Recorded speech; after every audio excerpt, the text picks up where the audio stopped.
What am I doing? I remember now. Okay. I don't remember now. That team just lives on. I don't know if any team will ever become as Anything that breaks in this breaks. I will play a different game. Maybe. It was the perfect time, perfect place, perfect team. Yes. No. Truly a team filled with larger-than-life characters who, on that one special year, put it all together and captured the imagination of an entire city.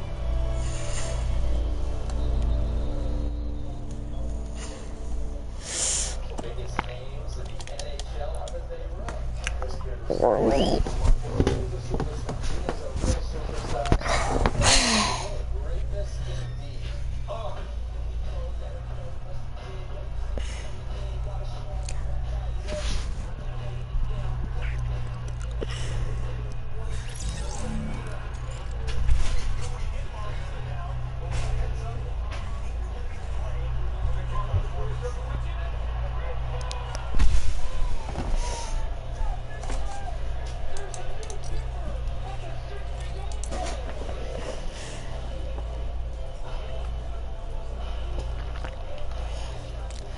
Trying to see if my friend is on.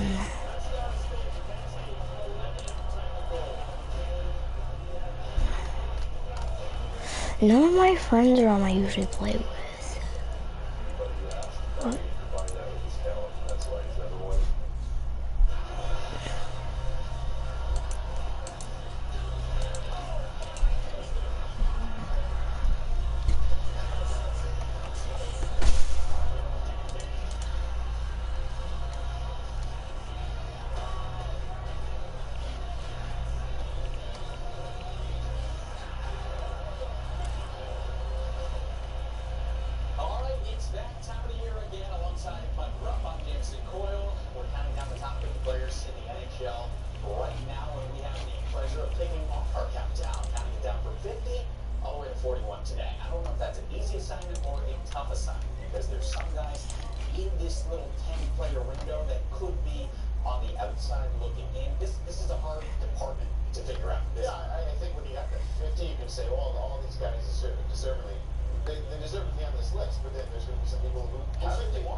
Almost deleted almost, but okay. Go back. Fortnite.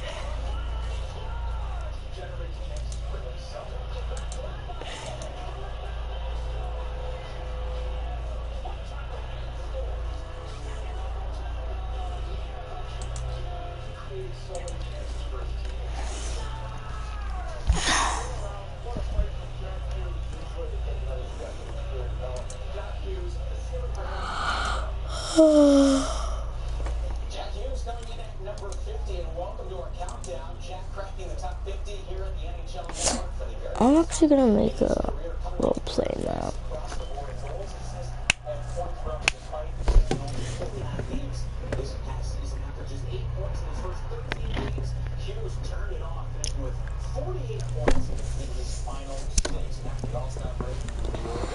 My God, I'm 80, bro.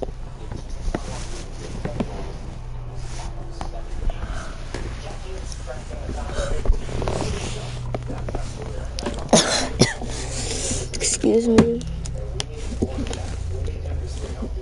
Charger I just plugged in. If you guys want to know that, plugged in a charger. Now I need that box I had.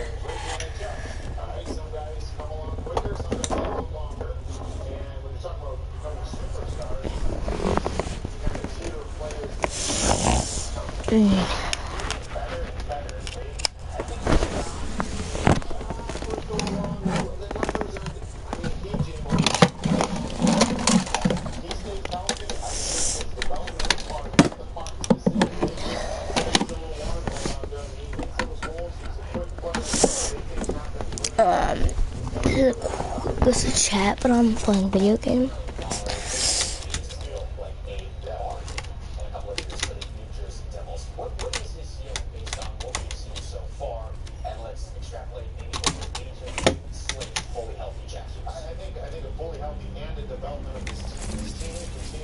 Hey, looks like with a volcano. Family roleplay. XP love roleplay. Run. I hope you like it. No. House. Family roleplay. Family roleplay. Family roleplay. Soccer. Soccer is not one of my best. Okay. There isn't as much things on Fortnite at this moment.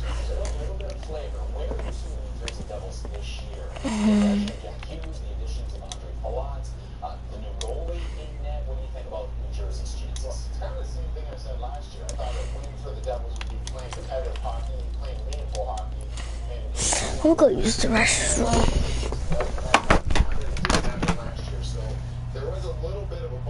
As far as I think this team taking that next step, a lot of that had to be they had really bad luck in goal. I mean, they didn't have outs, they didn't have goaltending. Hopefully that was kind of situated to some degree to get Vitek Vanacek, and the hopes are if they can get some good goaltending, this team can play meaningful hockey for 2 weeks. All right, off and running here on a top 50 countdown. Let's take a look at the forward. We got to fill in the list. So Jack Hughes checking in for the very first time in our top 50 at number 50. So who's at number 49? Let's find out.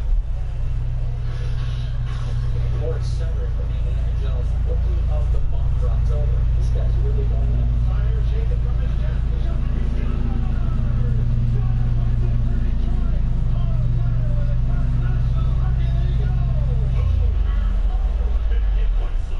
There's a shot by Snyder.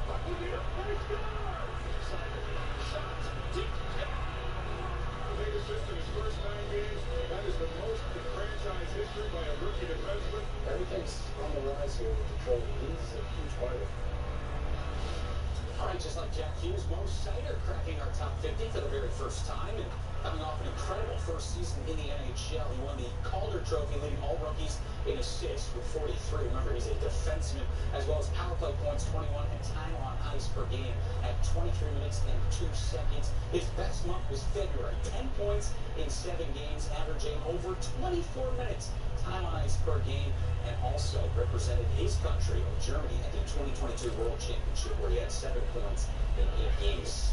Needless to say, Mo Seider came on the scene in a big way his first season in the NHL. Did you know he was going to be this good? We knew that he was going to be very talented. We knew he was going to be a pillar of a deep core here for Detroit, but I didn't know he was going to be this physical. And that's the part of this game that I love the most because, yes, it's one thing to be able to move the puck the way he can, distribute the puck, but his physicality, that you got to know when 53's on the ice. When Mo Seider's on the ice, you got to be aware of him defensively as the opponent because he can make things happen offensively, but also you got to have your head up. He'll come and he'll get you. And I think that it's going to get more and more comfortable. I give him a ton of credit for cracking this list after just 1 year because we always talk about how hard it is for defensemen. The D-men making it young defensemen coming in the league and having success right away, it just doesn't happen that easily. So he came in, he gets tough matchup, he's going to continue to get more. I think his reads will get better, they'll get stronger, and I don't think we've seen the ceiling on him. He's going to keep it better. And when you look at this list up here, as you see his stats for the year, and his time on ice, which is huge as well, the 23 minutes as a rookie is incredible. But when we watch this list moving forward, there's certainly going to be D in front of him. Like, let's, at the end of it, if you're sitting at home taking notes, put all those D together. And some of the defensemen he's already in the same conversation with is absolutely incredible. So they got a good one here in Detroit, and that's going to be a centerpiece of their team moving forward. You mentioned that position and the adjustment it takes going from a youngster into your first season in the NHL. Now that he has that incredible season under his belt, what do you think happens now that he's comfortable with the National Hockey League in year number 2? Well, I think that just look at it from an opponent standpoint. You're not going to be surprised by him now, right? So now it's about, all right, guys are going to know that I'm out here. They're going to have their head up. They're going to know these little tendencies. And it's about adapting. I always find in the NHL, no matter what kind of player you are, it's about adapting and taking that next step. And just getting more and more comfortable. I think you're going to see Mo Sider being able to get into the offense even more with the Detroit Red Wings. Those assists that you see right there are certainly impressive, but I think there's more. I think there's more. And this is a team that went out this past summer and made themselves pretty darn competitive. I think they're going to be a good team this year, so I think that'll help him in a lot of ways, just getting involved with the offense more. But I think the big thing in Detroit, Derek Lalonde's going to be preaching it a lot. We don't want to give up the defense. Mo Sider plays great defense, and that's got to be a corner piece to his game. He's the one we trust, because a couple of years ago when he was drafted, everybody had Mo Sider kind of projected maybe 15 to 20, and Steve Yzerman goes out and gets this guy in the top 10.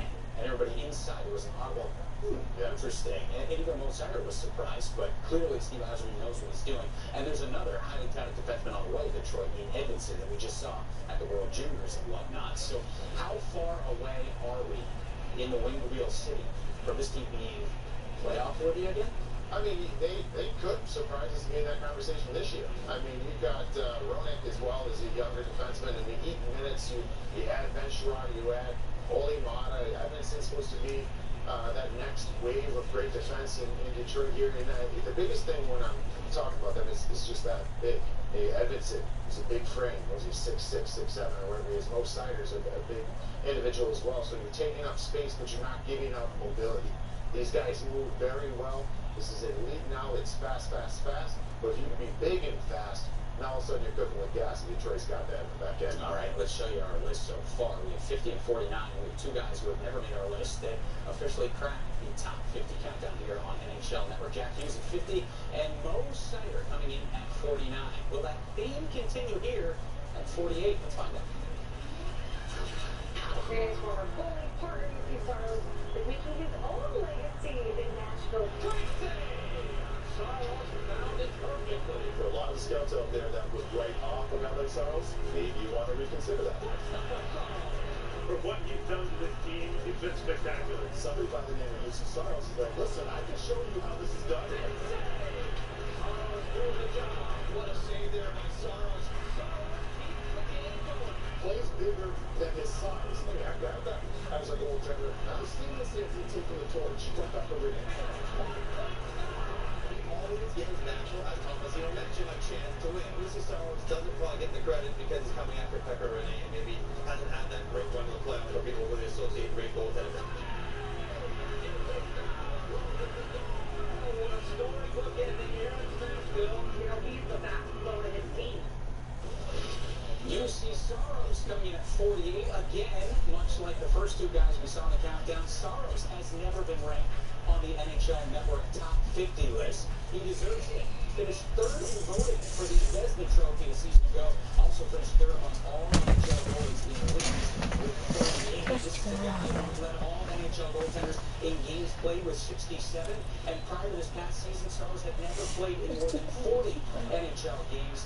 He owns a career 920 save percentage over 222 NHL games. So there you have it, UC Saros at 48. Our first look at a goaltender in our top 50 rumble. The juice is worth the squeeze here. Saros, I mean, he has been awesome for the Nashville Predators. And the big thing, and you heard it just even in the audio there, it's for his size. It's always that's the first thing I was going to, for his size, he does X, Y, and Z. And, I mean, right there, he saved above, his goals saved above average. It shows you he can steal what should be goals away, right? And he does that, and he's small. But here's the point I want to make. He's 5'11", which isn't the traditional big goalie that we see nowadays. When goalies are that size, usually they're very acrobatic, which he is, but they kind of are overly aggressive, making miraculous saves, which kind of makes them vulnerable on rebounds. That's not him. So he makes those miraculous saves, but he's still very